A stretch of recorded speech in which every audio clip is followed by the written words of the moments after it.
Welcome to the Mindfulness Meditation Podcast presented by the Rubin Museum of Art. We are a museum in Chelsea, New York City that connects visitors to the art and ideas of the Himalayas and serves as a space for reflection and personal transformation. I'm your host, Dawn Eshelman. Every Monday we present a meditation session inspired by a different artwork from the Rubin Museum's collection and led by a prominent meditation teacher from the New York area. This podcast is a recording of our weekly practice, currently held virtually. In the description for each episode, you will find information about the theme for that week's session, including an image of the related artwork. Our Mindfulness Meditation Podcast is presented in partnership with Sharon Salzberg and teachers from the New York Insight Meditation Center, the Interdependence Project, and Parabola Magazine. And now, please enjoy your practice. I am so happy to be here with you. My name is Tracy Cochran, and we are a museum of Himalayan art and ideas in New York City.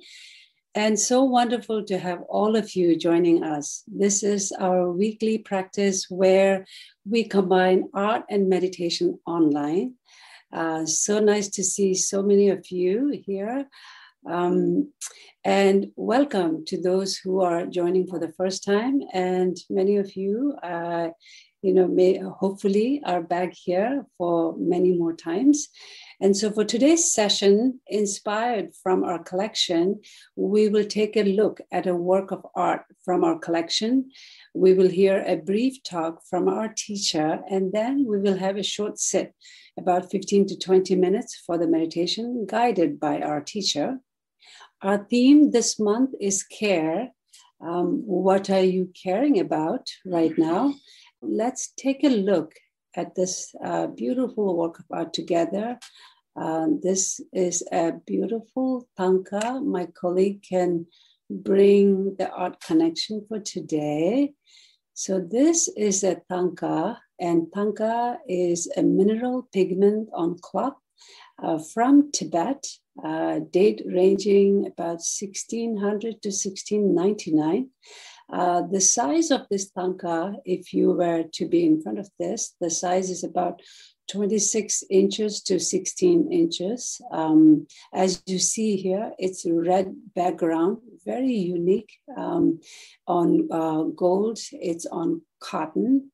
And the central figure, thanks for zooming that, the central figure here is Ngawang, Lobzang, Gyatso, the great fifth Dalai Lama. I hope, and I am sure most of you or all of you may have heard of our great His Holiness Dalai Lama.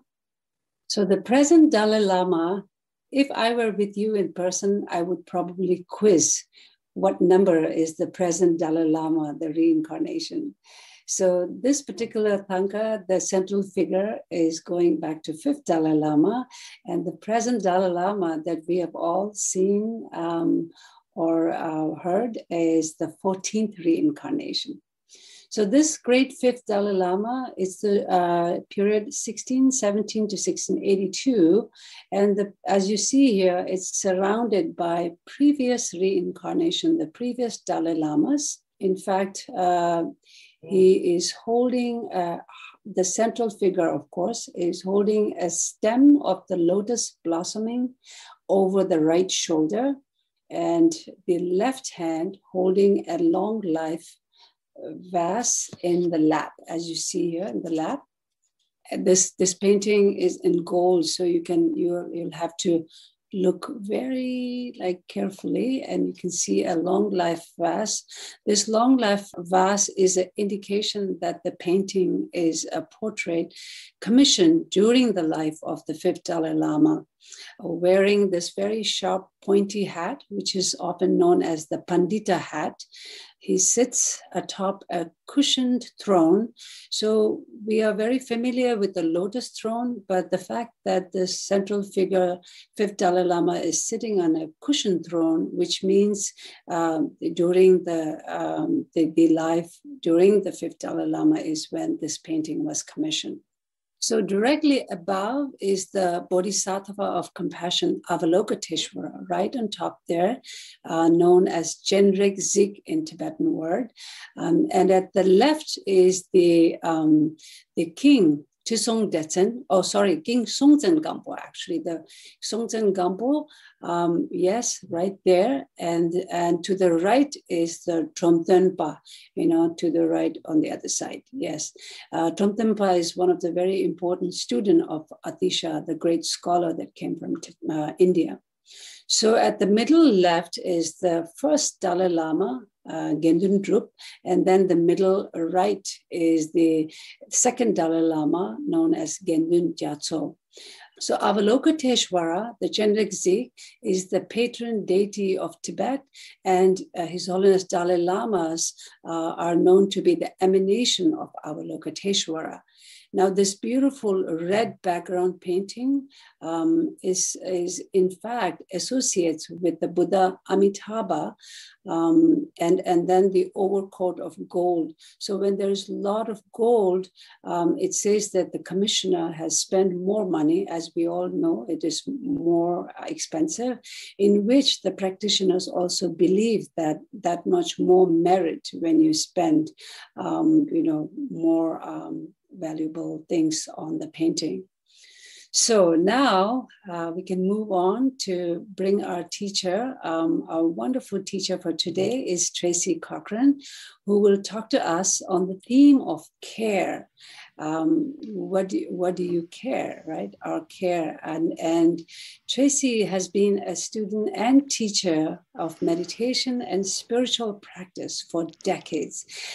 She is the founder of Hudson River Sangha, which is now virtual and is open to all. More can be found on her website, tracycochran.org. And in addition to Rubin Museum of Art, Tracy has taught mindfulness meditation and mindful writing at the New York Insight Meditation Center, as well as schools, corporations, and other venues nationally and internationally. She is also a writer and editorial director of Parabola magazine. You can also find the magazine in our gift shop at the Rubin Museum. You can find more information on Parabola and Tracy's schedule on Tracy's website. Thank you so much, Tracy. It's such a great honor to introduce you, and thank you for being here. Tashi, thank you so much for that beautiful introduction and that description of this beautiful tanka.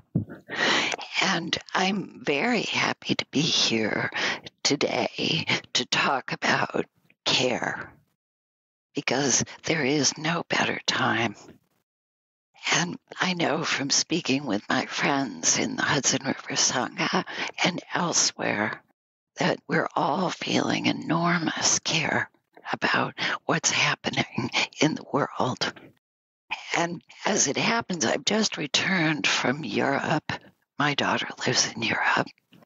And people in Europe are also feeling the same care. So we hearken. It was wonderful to choose that illustration because there's something in us that wants great guidance, great leadership, something we can hold on to that we can really trust. So I thought I would share with you a little story from my travels. So I invite you to relax. And among the places I went was a medieval city called Toledo in Spain. And it was in a section of the country called La Mancha. So everywhere I went in the 3 days I spent in this medieval city, there would be images of a man. And I bet most of you know what I'm going to say. The man from La Mancha, Don Quixote. And I realized that the story really has something to teach us, because Don Quixote felt that something had really gone out of life, something had really gone amiss. And that chivalry, that nobility that he longed for was gone. And he'd read and read and read. And this is very much like many of us, or certainly like me, who've read many books about Buddhism, many books about the Dalai Lama, 5th and 14th, yearning for a way to live a noble life, to know the noble truths, as the Buddha put it. So Don Quixote gets in a state, he's in a complete battle with reality.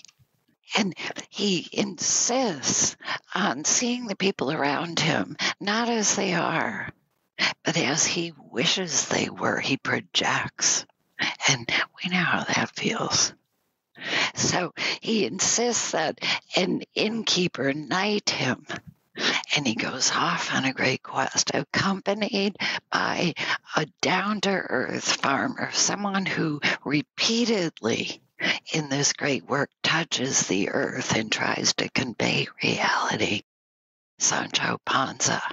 And off they go on this quest that's both comic and tragic, because Don Quixote cannot see what's in front of him. He cannot accept it because he so longs for something else. And you might say he is a victim of caring in a sense, but what kind? He's insisting that his life conform to his imaginary earlier standard. And I know exactly how that feels. I have gone on retreat and spent my time longing and imagining what it's like to be an earlier Buddhist, a real Buddhist. So, and most of us know many pieces of the story. He tilts with windmills, imagining that they're giants. He creates all kinds of trouble for himself. In fact, the word quixotic arose even at the time of this novel, which was from 1500. It's a word that means to cling to this kind of doomed, idealistic quest. And it doesn't end well, or it ends as you might predict, that he's lying in bed, exhausted, defeated, and he gives up his battle with reality. He gives up his fanciful standards for what is good and noble and who the best teachers were. So this might sound downbeat to you, but it's actually the opening of something extraordinary. That when we begin to touch in with our living experience, and I invite you to do that right now, even as you listen to me, to just let your attention come back to your own experience. You discover that there's more to you inside than you're thinking, than you're imagining, than your projection. There's also sensation, a living body, as loyal and good as Sancho Panza. It's life.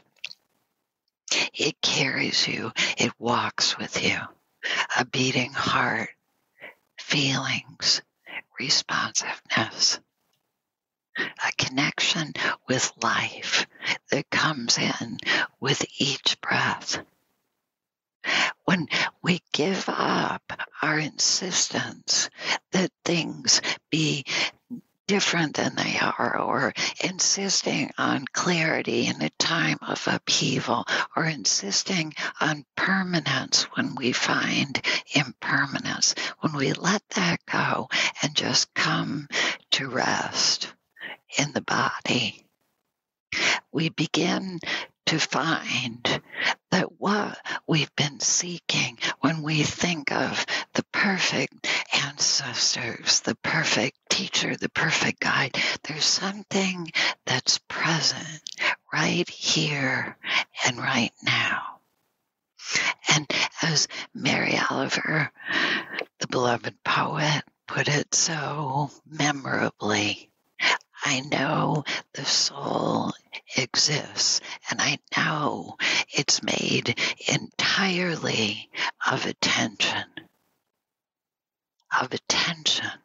I invite you to see, to sense, as you sit here with me, that there is an attention in you. It's different than thinking. That's open, and that's inherently kind. And that it's here with you, even when you're worried, even when you're pining, even when you're thinking, what will I do? What will come? What will happen? What comes next? There's something else here that's compassionate and caring in the sense of kindness and love and beauty. And I'll just finish before we sit. And some of my friends from the Hudson River Sangha have heard me mention this. But after I left Toledo, I went to Madrid and I visited Picasso's Guernica, his great masterpiece about the horrors of war. It just captured my attention and my daughter's attention. And it seems like the last word. But when we left the museum, and we left after, we were so full of it, we didn't look at anything else. We emerged into a sight and a sound I won't forget. The plaza was full of people, including a choir, with Ukrainian flags flying gently in the night air. And they were singing Mozart, the most beautiful music, as a collective prayer for peace. And it embodied in that moment what I was wishing to convey in this talk. That even in times of fear and violence and the unknown, there is also compassion. There is also beauty.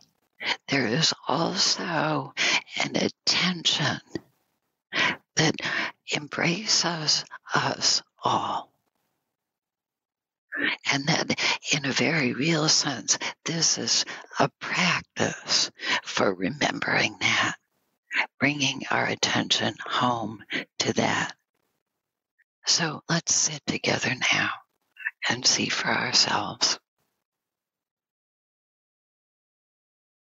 So take a comfortable seat with a straight back.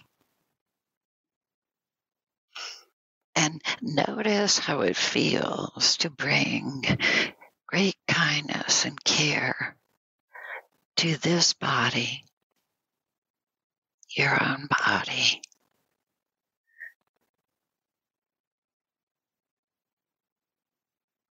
Letting it know that it's completely welcome to be here just as it is today. No other way.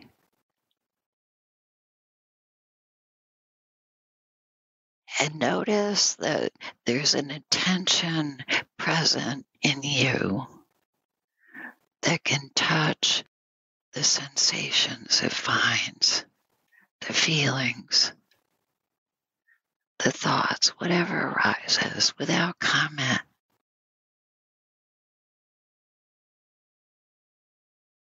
It goes to tension if you find it. It accepts and opens to feelings of fatigue or density or distraction. It just shines like sunlight.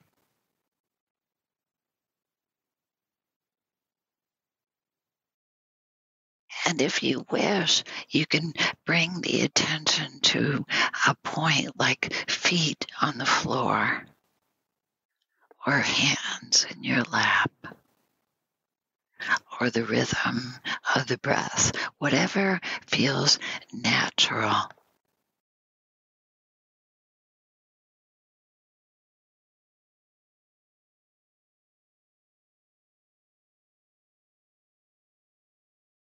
And notice how it feels to rest in attention, in presence.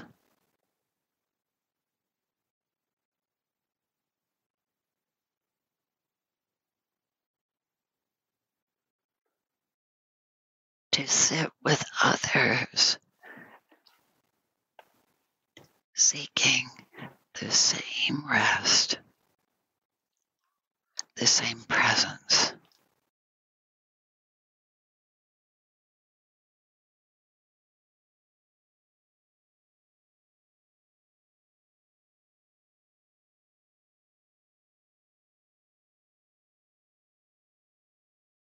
And notice that you can let everything happen the way it happens, thinking, sensing, picturing. And when you find yourself hooked by a thought or an image, you can gently come back again to being present in the body, in this moment.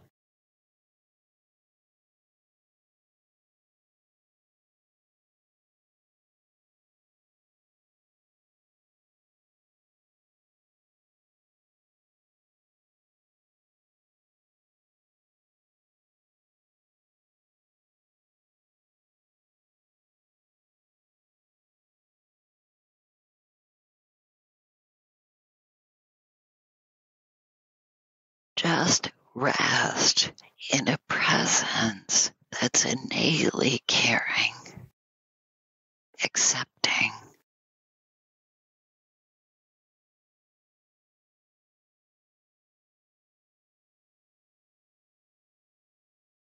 Notice that every edge, every difficult feeling or reaction that starts to arise can be met by this attention, this presence that doesn't judge, doesn't comment.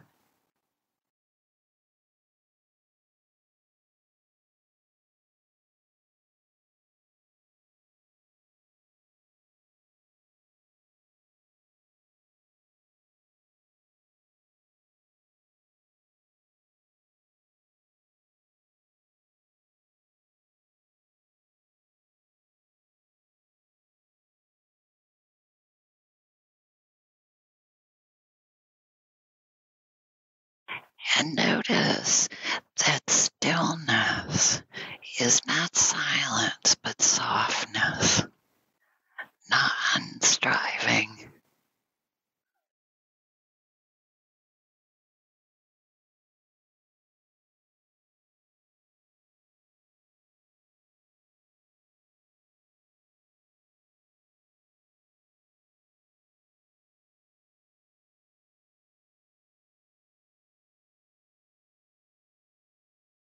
Notice how it feels to be completely acceptable. Every part of you, every reaction, every thought, embraced by a presence that's vast and kind, that cares.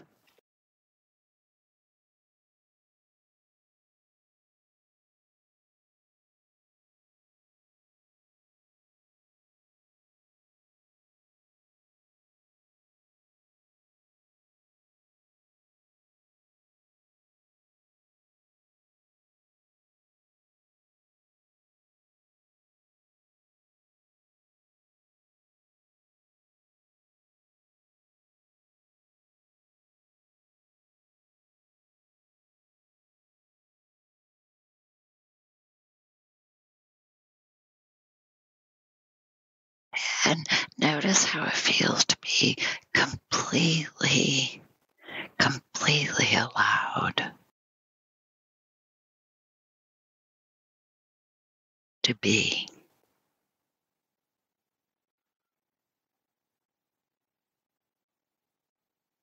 Every part.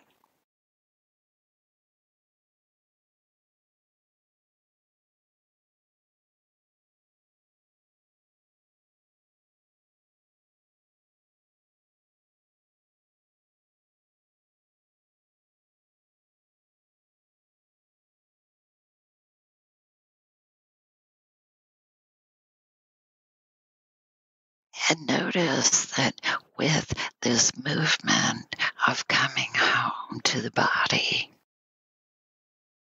and this relaxing into acceptance, with that comes an opening to a light awareness, a warmth of compassion.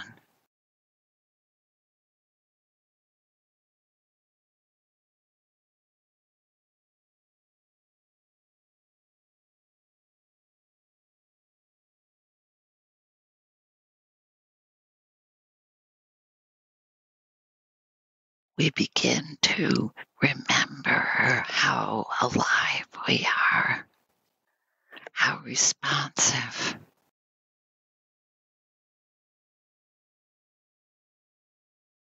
to breath, to impressions, to life.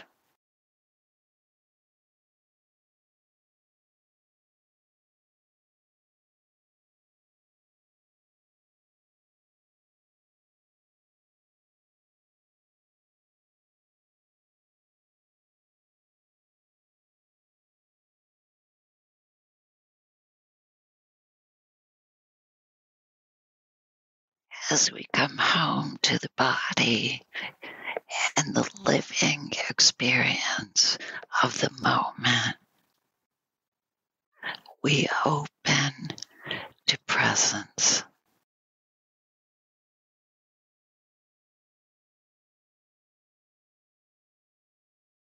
We remember that we belong to life.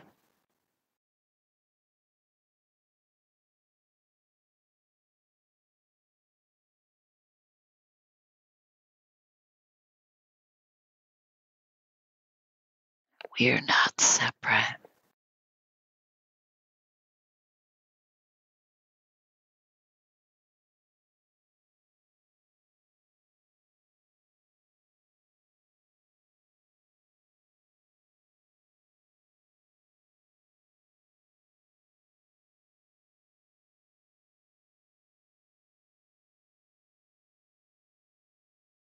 And we begin to remember our basic goodness,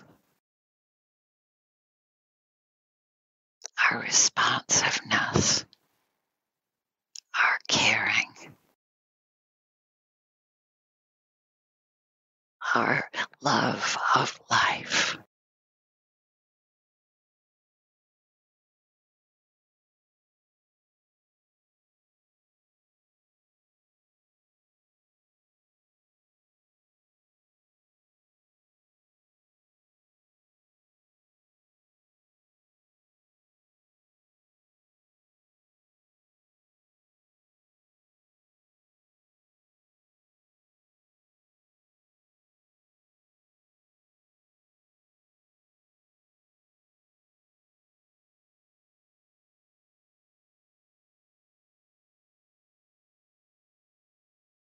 Noticing that no matter what comes up inside you, fear or hatred or pain, it can be met by this attention that cares without judgment, without comment,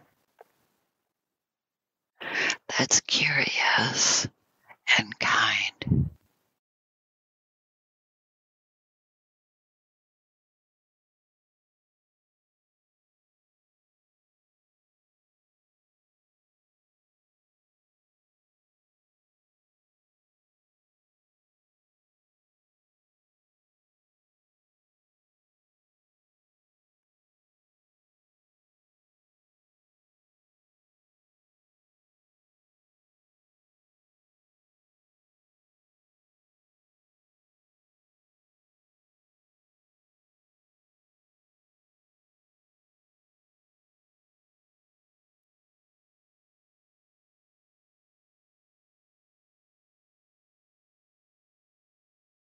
noticing how it feels to be seen with kindness, just as you are.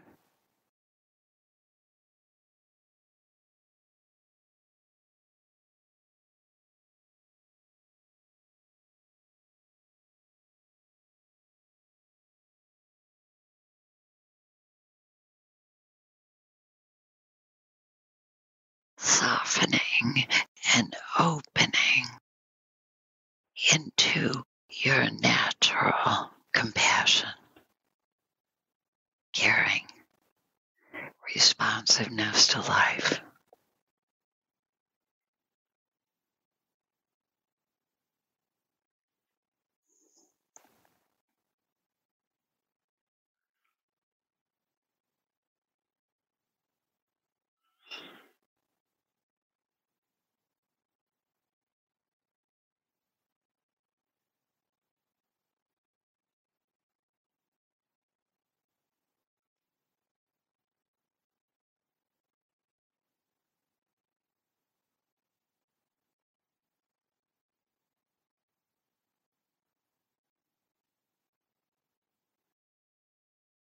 And notice as we sit together, as we make this movement of coming home to sensation, we also open. We become more part of life, less separate.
Notice that there's an energy of compassion inside you, and an attention, a light that's clear and open.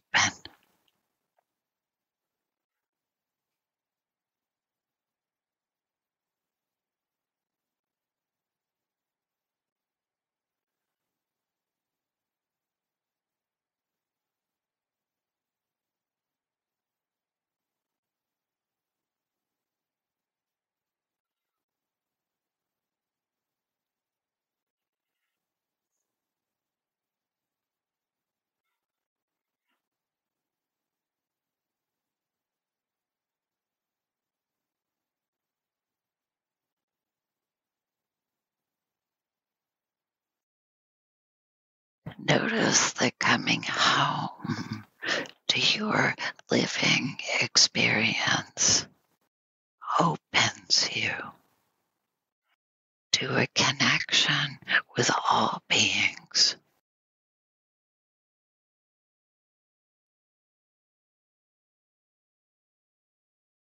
and to an energy of care and compassion that is healing, grounding,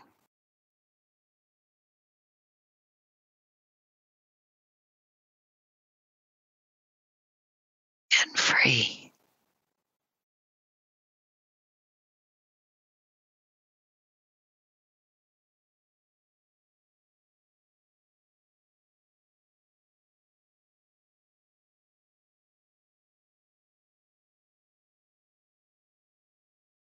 free from hatred and greed and delusion.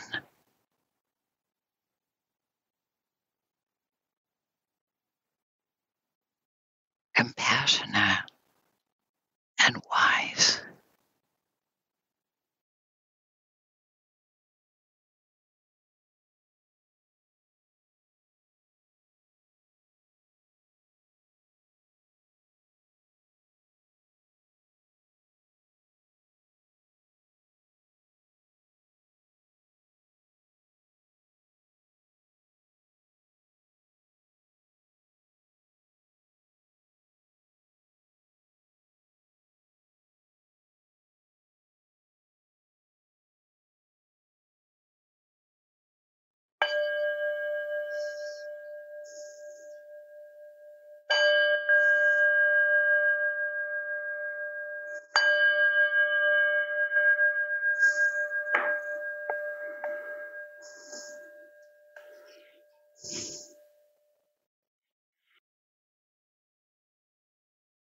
Thank you. Thank you. Thank you, Tracy, for that beautiful session. That concludes this week's practice. If you'd like to support the Rubin and this meditation series, we invite you to become a member. If you're looking for more inspiring content, please check out our new podcast, Awaken, hosted by Laurie Anderson. The 10-part series features personal stories that explore the dynamic path to enlightenment and what it means to wake up. Now available wherever you listen to podcasts. Thank you for listening, and thank you for practicing with us.